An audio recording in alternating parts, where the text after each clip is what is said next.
Dans la question suivante, nous nous intéressons à l'irradiation journalière reçue par une surface horizontale. Nous allons chercher à estimer la puissance radiative reçue directement du Soleil par la surface horizontale S. Cette puissance est la même que celle reçue par la surface S' normale au trajet direct des rayons, c'est-à-dire par définition à S' multiplié par l'irradiance directe normale, où S' vaut S cosinus θs. Nous pouvons écrire cette relation sous une forme plus générale, PS égale US scalaire n, multiplié par l'irradiance directe normale. N est un vecteur unitaire normal à la surface.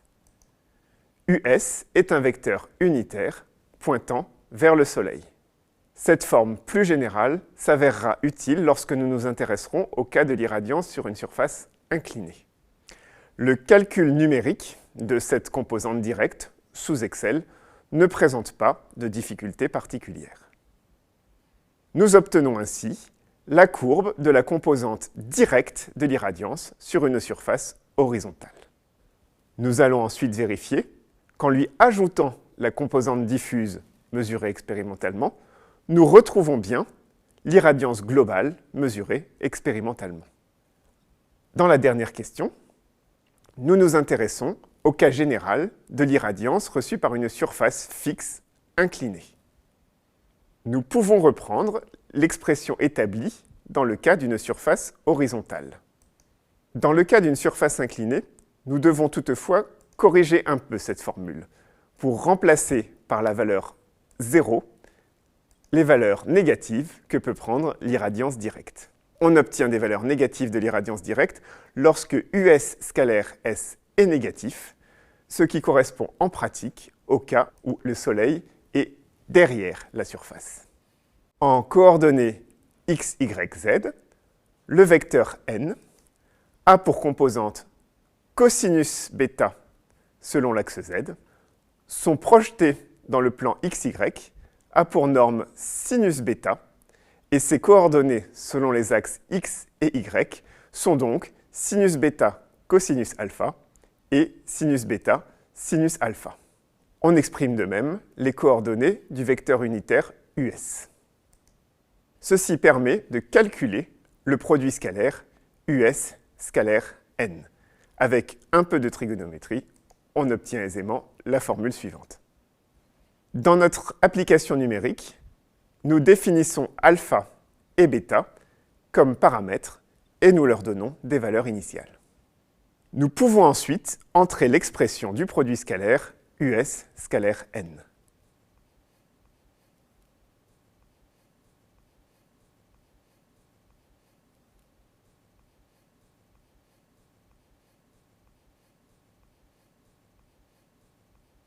Le calcul sous Excel retourne une erreur quand l'angle zénital n'est pas défini, c'est-à-dire la nuit. On peut corriger cette erreur en remplaçant le produit scalaire par 0 quand l'angle zénital vaut 90 degrés. Nous allons ensuite calculer la contribution diffuse, comme nous l'avions fait pour la surface mobile. Cette contribution est de nouveau proportionnelle à la fraction angulaire du ciel vue par la surface. Mais cette fois-ci, cette fraction angulaire est fixe.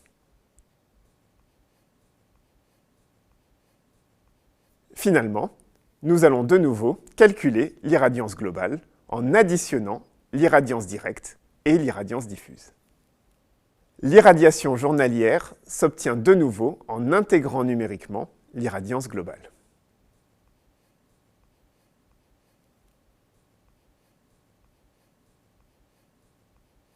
Nous pouvons aisément vérifier que lorsque bêta égale 0, nous retrouvons les résultats obtenus précédemment pour la surface horizontale.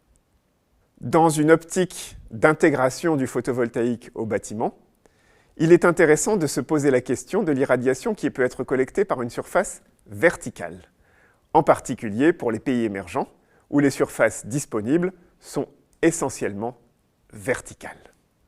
Dans notre modèle, ceci correspond à fixer bêta égale 90 degrés.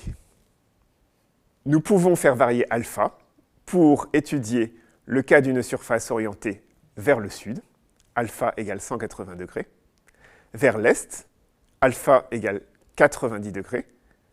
On collecte alors efficacement le rayonnement direct le matin et on ne collecte plus que le diffus l'après-midi. Vers l'ouest, il apparaît malheureusement globalement qu'une orientation verticale est peu efficace en termes de collecte de l'irradiation journalière. Nous pouvons enfin rechercher quelle est l'orientation optimale d'une surface pour une journée donnée. Lorsqu'on utilise Microsoft Excel, on peut utiliser la fonctionnalité Solver, qui permet de définir la valeur à maximiser, en l'occurrence l'irradiation globale collectée sur la journée, et les cellules libres, les cellules variables, en l'occurrence l'inclinaison et l'azimut de la surface. Il est intéressant de comparer les résultats obtenus avec des conditions météorologiques différentes à des dates proches. Nous pouvons ainsi calculer l'orientation optimale et l'irradiation globale correspondante pour une journée de ciel clair et la comparer avec ce que nous obtiendrons avec une surface mobile. Nous pouvons comparer l'irradiation reçue avec la même orientation de surface pour une journée plus nuageuse. Nous pouvons déterminer la nouvelle orientation optimale dans ces conditions. Elle correspond à une surface moins inclinée, qui collecte davantage de diffus. Mais nous voyons que le gain apporté en modifiant l'orientation de la surface est en réalité faible. Cette tendance est confirmée si nous étudions une journée encore plus nuageuse. En revanche, le manque à gagner en termes de collecte de rayonnement si l'on applique en ciel clair l'orientation qui est optimale pour une journée nuageuse, apparaît beaucoup plus nettement.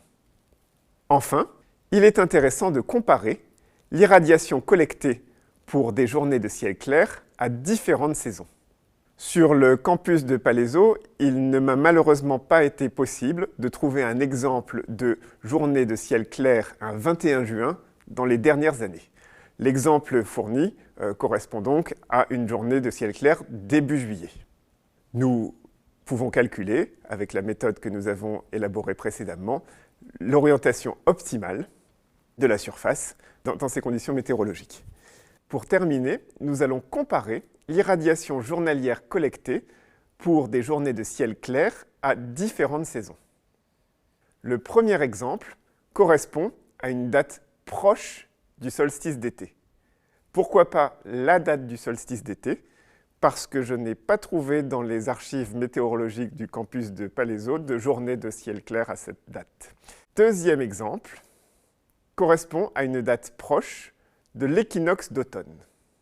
En ciel clair, l'orientation optimale trouvée est très proche de sa valeur théorique, à savoir celle de la latitude du lieu, 48,7 degrés. Le troisième exemple correspond à une date proche du solstice d'hiver. L'orientation optimale trouvée est à nouveau très proche de la valeur théorique, qui est cette fois la latitude du lieu, 48,7 degrés, plus l'inclinaison de la Terre, 23,45 degrés. On constate que l'irradiation globale journalière collectée va en décroissant, du fait du raccourcissement de la journée et d'une baisse de l'irradiance normale directe, liée notamment à la plus grande masse d'air traversée par le rayonnement. L'irradiation collectée au cours d'une journée d'hiver est moins de la moitié de celle collectée en été. Il apparaît également qu'il y a en hiver très peu de gains à remplacer une surface fixe inclinée optimale par une surface mobile, contrairement à ce qui se passe en été, où le gain est de l'ordre de 50%. Merci de votre attention. Je vous donne rendez-vous pour la prochaine séance d'exercice.